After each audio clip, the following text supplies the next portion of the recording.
안녕하세요. 쉽게 알려주는 부동산 시발부동산입니다. 오늘의 임장단지는 한국의 맨하탄으로 불리고 있는 금융의 중심 여의도 임장을 다녀왔습니다. 여의도 하면 여의도 한강공원과 63빌딩 등의 이미지를 가장 먼저 떠올리실 텐데요. 그만큼 자연환경, 일자리, 문화 인프라가 모두 갖추어져 있는 서울의 중심부 중 하나인 지역입니다. 여의도의 입지적 가치는 제 주관적인 판단에 의한 것이 아닌 정부 및 서울시에서 인정하고 있다고 할 수 있는데요. 다음 사진과 같이 2030 서울 도시 기본 계획에서 볼 수 있듯이 강남, 광화문과 더불어 여의도가 3대 업무지구로 지정되었습니다. 해당 3개 지역을 중심으로 광역철도 및 다양한 개발 계획이 집중되고 있어 앞으로의 여의도의 발전은 확정적이라고 말할 수 있습니다. 여의도의 주거 형태들을 살펴보면 특징적인 점이 빌라가 없고 아파트와 오피스텔로만 구성되어 있다는 특이점이 있습니다. 여의도의 아파트 단지들은 크게 12개 단지 총 7,000세대로 구성되어 있으며 대부분 아파트들이 70년대에 지어져 준공 50년 차에 해당되는 만큼 재건축에 대한 이슈가 가득한 지역이기도 합니다. 그러나 최근까지 사업성 문제, 정치적 이슈들로 인해 아직 재건축 초기 단계에 머물고 있었으나 오세훈 시장 재취임 이후 한강 르네상스, 여의도 지구 단위 계획 등이 발표되면서 다시 재건축의 탄력을 받고 있습니다. 이번 영상에서는 해당 지역의 아파트 시세 흐름과 앞으로의 투자 포인트까지 낱낱이 전해드리도록 하겠습니다. 여의도 편 시작합니다. 현재 여의도 지역의 단지별 재건축 현황을 다음 사진을 참고하여 설명드리도록 하겠습니다. 여의도 아파트 가격을 결정짓는 요소 중 가장 큰 것이 바로 용도 지역입니다. 여의도는 크게 일반 상업지역과 3종 일반 주거지역으로 나뉩니다. 용도 지역은 재건축 시 용적률에 영향을 미치는데 일반 상업지역이 3종 일반 주거지역에 비해 2, 3억 정도 시세가 높게 형성되어 있습니다. 현 시점 기준 일반 상업지역 아파트 단지들은 서울아파트, 공작아파트, 수정아파트가 해당되며 이번 4월 27일에 발표한 여의도 지구 단위 계획 발표에 따라 3종 일반 주거지역의 종상향 이슈가 되다 보니 단지별 시세 차이가 줄어드는 경향성을 보이고 있습니다. 자세한 지구 단위 계획은 뒤에 투자 포인트에서 자세히 말씀드리겠습니다. 재건축 사업 속도의 경우 가장 빠르게 진행되고 있는 재건축 단지는 여의도 시범과 한양아파트로 신속 통합 계획을 완료한 상황입니다. 그 뒤를 이어 삼부 아파트가 신속 통합 계획을 진행 중이며 대규 아파트가 신속 통합 계획을 신청한 상태로 결과를 기다리고 있습니다.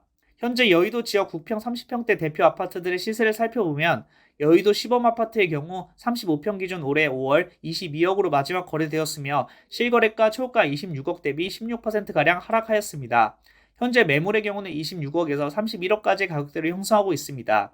여의도 한양 아파트의 경우 34평 기준 올해 5월 18억 5천으로 마지막 거래되었으며 실거래가 초가 19억 6천 대비 6%가량 하락하였습니다.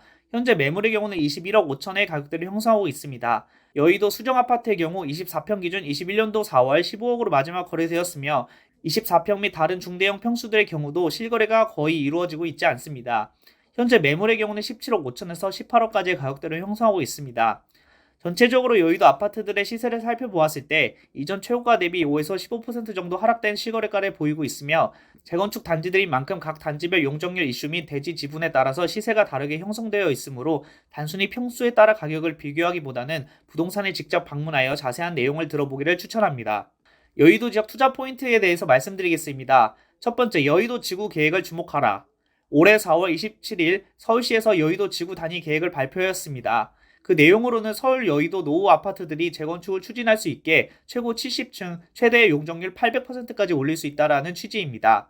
방법으로는 기존 3종 일반 주거지역이 일반 상업지역이나 준주거지역으로 토지 용도 변경을 통해 해당 아파트 단지 재건축 사업을 높이는 방법입니다. 다음 사진에서 볼 수 있듯이 장미, 대교, 화랑 시범 아파트만 3종 일반 주거지역에서 준주거지역으로 변경되며 최대 용적률 400%까지 상향됩니다. 나머지 단지들의 경우는 3종 일반 주거지역에서 일반 상업지역으로 변경됨에 따라 최대 용적률 800%까지 재건축할 수 있게 되었습니다. 예를 들어 여의도 시범아파트의 경우 3종 일반 주거지역에서 준주거지역으로 토지 변경을 추진 중이며 이를 통해 용적률 400%까지 지을 수 있게 되었습니다. 자세한 단지별 용적률 변경에 대한 내용은 여의도 지구 단위 계획을 검색해 보시면 금방 자료를 찾으실 수 있을 것입니다. 아무래도 기존 단지 소유자들의 경우 용적률이 높아질수록 재건축 사업성이 더 좋아져 추가 분담금이 줄어들기 때문에 일반 상업지역으로 변경되는 것을 더 선호하고 있는 것이 사실이며 용도 지역 변경에 따라 시세 변동이 확인되고 있으니 매수 시에 참고 바랍니다. 두 번째, 브라이튼 여의도 주상복합의 흥행 결과에 주목하자. 브라이튼 여의도 주상복합의 경우 올해 23년도 10월에 입주 예정인 단지이며 그중에 공동주택은 최고 49층으로 모두 33평형 이상의 중대형으로 구성되어 있는 고급화한 주상복합 단지입니다. 해당 단지는 4년 단기 민간 임대를 먼저 하고 분양을 전환 예정인 단지이며 84제곱 기준으로 임대 보증금 18억에 월세 100만 원으로 임대 예정입니다.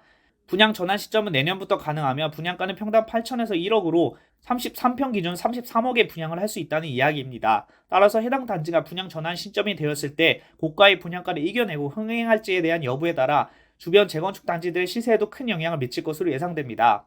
따라서 브라이튼 여의도 주상복합의 시세 흐름을 주목하시기를 강력하게 말씀드립니다. 오늘의 임장단지 서울의 중심지 여의도 말이 필요 없다. 이상으로 쉽게 알려준 부동산 시발부동산입니다. 다음 시간에 만나요.